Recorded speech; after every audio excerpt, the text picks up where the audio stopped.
Bem-vindos a mais uma edição do JR 15 Minutos, o podcast da Record TV que aprofunda as notícias que mais mexem com a nossa vida. A espera por atendimento médico no Brasil pode ser também uma questão matemática. É o que aponta o levantamento da Associação Médica Brasileira em parceria com a Faculdade de Medicina da USP. Os dados mostram um desequilíbrio na distribuição de profissionais pelo país.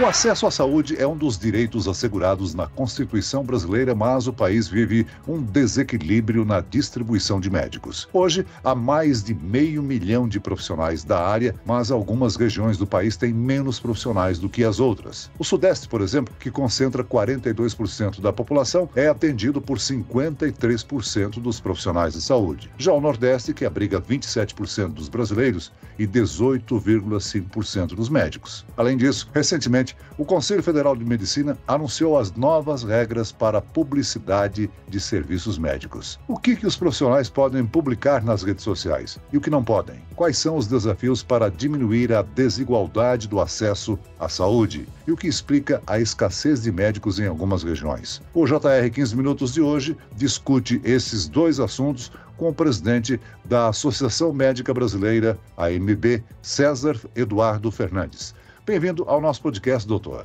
Eu que agradeço a oportunidade, Celso. Quem nos acompanha nessa entrevista é o repórter da Record TV, Guilherme Mendes. Guilherme, os médicos não estão distribuídos pelo território brasileiro de maneira adequada, né? Olá, Celso, obrigado pelo convite. Oi, doutor César. Celso, de acordo com o levantamento da Associação Médica Brasileira, em parceria com a Faculdade de Medicina da USP, existe essa má distribuição de médicos no Brasil, sim. O país tem pouco mais de 454 mil médicos, para um total de 203 milhões de habitantes, o que dá quase 2,7 profissionais de medicina para cada 1.000 brasileiros.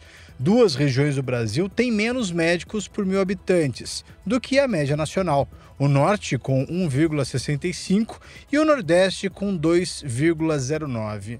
Agora, o Dr. César tem mais propriedade para explicar o porquê a distribuição entre os profissionais pelo país ainda é desigual. Há uma disparidade ainda maior entre capital e interior, doutor? Guilherme, agradeço a sua pergunta e isso enseja com que eu faça alguns comentários para que fique mais claro esses números para quem nos ouve. Se nós formos olhar o número de médicos que nós temos no Brasil, no enunciado vê-se que nós temos mais de 500 mil de médicos, né? Quando você divide esse número de médicos pela população, você vê que nós temos um número, também apontado aqui nesse enunciado, de 2,7. E a pergunta que as pessoas fazem, 2,7 é um bom número? Está aquém do que nós precisamos de médico ou está acima do que é necessário? Eu gostaria de esclarecer que para verificarmos esse número, é bom comparar com países, por exemplo, países de primeiro mundo. Comparar, por exemplo, com os Estados Unidos, com o Reino Unido, com o Canadá, com o Japão, por exemplo. E quando nós comparamos com esses países, nós vemos que, curiosamente, eles também estão ao redor de 2,7 médicos para cada 1.000 habitantes. Portanto, essa análise desarmada pode nos dar uma ideia de que nós estamos bem com o nosso número de médicos. O problema é o que a pergunta registra. Não é? A nossa distribuição, a questão distributiva de médicos está bem? Não, ela está péssima. Ela está péssima, né? Os médicos tendem a se concentrar nas grandes capitais ou nas cidades com uma boa população, bom índice de desenvolvimento humano, não é? E tem pouca atratividade, eu gostaria de frisar a palavra atratividade, para que os médicos vão a esses locais mais longínquos. E muitos tendem a demonizar o médico por esse tipo de conduta. Eu queria registrar, nós somos prestadores de serviço, nos preparamos para poder prestar esse serviço numa longa preparação acadêmica, universitária, que se estende, inclusive, para depois da formação médica, né? E nós procuramos, como qualquer outro profissional, como um mecânico, como um advogado, como um engenheiro, aqueles locais em que nós temos as melhores condições de exercer a nossa profissão, em que a nossa remuneração é melhor e a nossa qualidade de vida é melhor. Doutor César, a pesquisa mostra que o Sudeste tem aí 42% da população e 53% dos profissionais de saúde. Já o Norte tem 8,8% dos brasileiros e 4,4% dos médicos. O Nordeste abriga 27% da população e 18,5% dos médicos. Esses números mostram aí a dificuldade em democratizar o acesso à saúde, seja ela pública ou particular? Realmente essa distribuição, não há como negar, ela é absolutamente desigual. Quem deve resolver esse problema?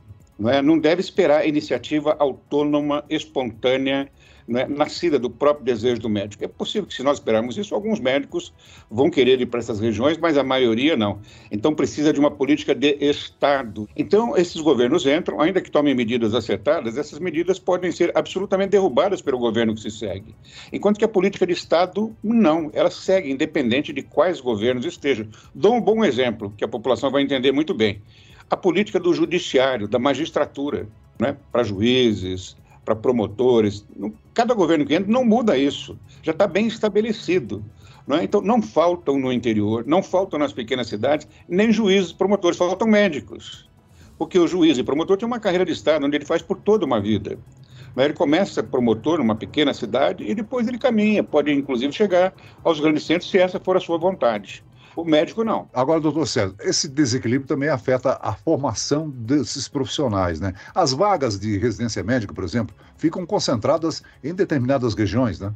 Nós temos um divisor de águas aí que foi o ano de 2013, 10 anos atrás, portanto, quando se criou a lei. É uma lei que existe, chama-se Lei dos Mais Médicos. E a Lei dos Mais Médicos pressupõe de que nós deveríamos levar as escolas médicas para o interior, interiorizar as escolas médicas, porque tinha uma ideia equivocada, hoje se mostra equivocada, de que se você forma médicos nos grandes centros, eles ficam nos locais de formação. Então, pensando nisso, vamos formar médicos no interior, nessas regiões longínquas, e lá eles ficarão, depois de formados. Grande equívoco, porque a formação médica nesses locais longínquos, ela é precária. Você não tem corpo docente qualificado, não tem laboratórios de ensino, você não tem campos de ensino prático para esses médicos, e eles se formam, sentem a precariedade da sua formação e migram para os grandes centros para completar a sua formação. Então, não importa onde esteja a escola tem que estar nos melhores locais onde ela pode realmente funcionar e formar bons profissionais. Nós estamos formando profissionais hoje, muitos deles com formação deficiente, e nós não podemos aceitar isso. Nós temos, como cidadão brasileiro, perguntar que assistência médica merece a nossa população. Uma assistência médica, me perdoe a contundência da fala, meia boca? Não. Nós queremos uma assistência médica digna para as nossas famílias, para os nossos amigos, para a população brasileira. Então temos que formar bons profissionais.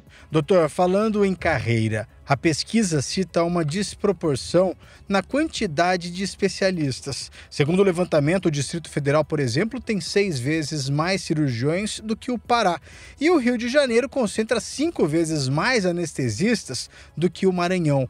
Os gestores têm dificuldades de contratação? Os profissionais querem ficar nos locais onde eles têm melhores condições de trabalho. Então, eu tenho, primeiro, que criar condições de trabalho nessas regiões. Segundo, políticas de incentivo, eu volto à questão da carreira de Estado, com remuneração digna, com condição de moradia adequada para esses médicos, para que possam ter lá as suas famílias, e para que eles possam exercer a profissão. A Inglaterra, lá faltam anestesistas. Eles estimam que daqui a 10 anos eles terão uma falta de 15 mil anestesistas. Estão preocupadíssimos com isso.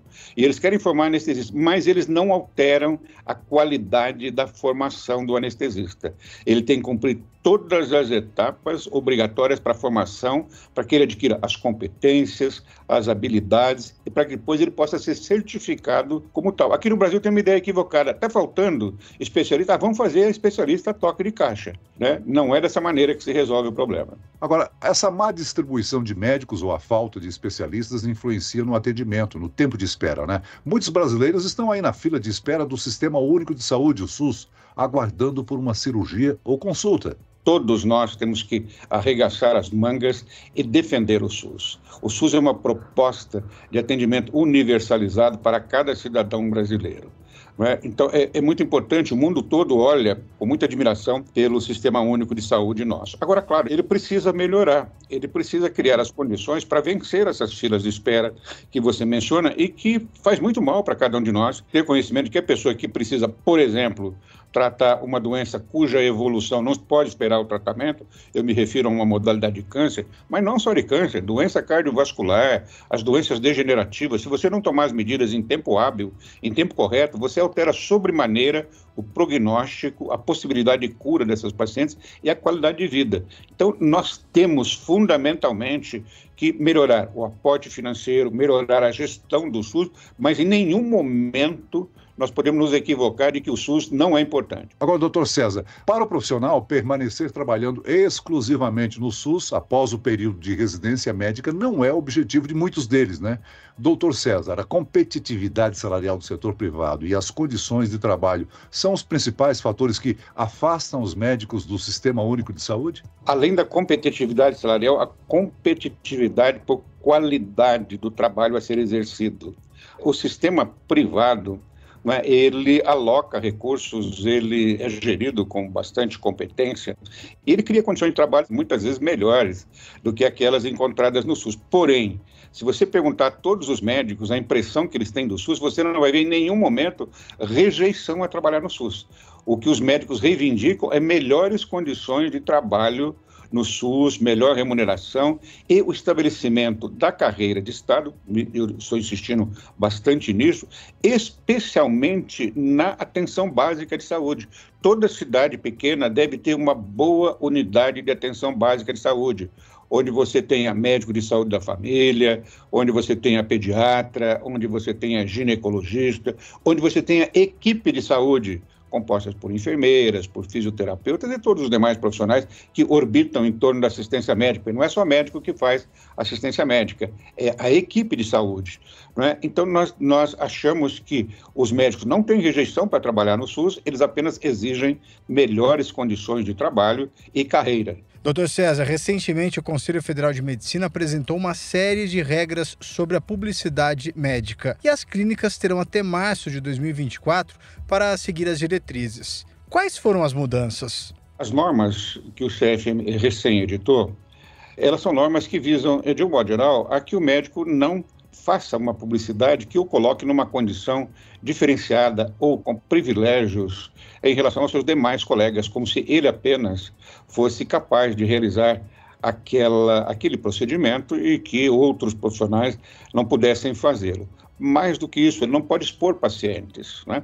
Não pode, de maneira alguma, expor a individualidade dos pacientes a público, né? Por respeitar o direito de privacidade desses pacientes. Eu acho que essas regulamentações, elas são muito boas, porque dão aos médicos o norte, tanto aos médicos, quanto às clínicas, quanto aos hospitais, dão o norte da ética em publicidade médica. Nós, né, temos que ser éticos não só na nossa atuação como profissionais, como temos que ser ética na comunicação do que nós fazemos. Não estamos impedidos de comunicar a nossa especialidade, né, o nosso endereço, né, o nosso horário de consulta, né, mas nós não devemos colocar para cada um de nós vantagens, essa que é a questão, em relação aos nossos colegas de especialidade. Doutor, agora os médicos poderão publicar imagens de antes e depois de tratamentos, inclusive estéticos, desde que com consentimento do paciente, claro. Mas esse tipo de publicação já era habitual por muitos profissionais da área, não é mesmo?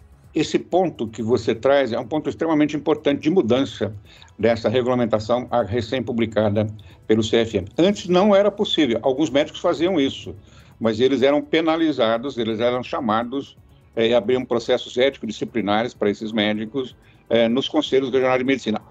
Nos dias atuais, se houver consentimento formal, escrito, assinado, né, como os consentimentos devem ser, e se os pacientes considerarem que isso possa servir de motivação para que pacientes que vivam a mesma situação se encorajem a fazer o tratamento, isso pode ser publicado. Não pode ser publicado no sentido de mostrar que esse médico, ele exclusivamente é capaz disso.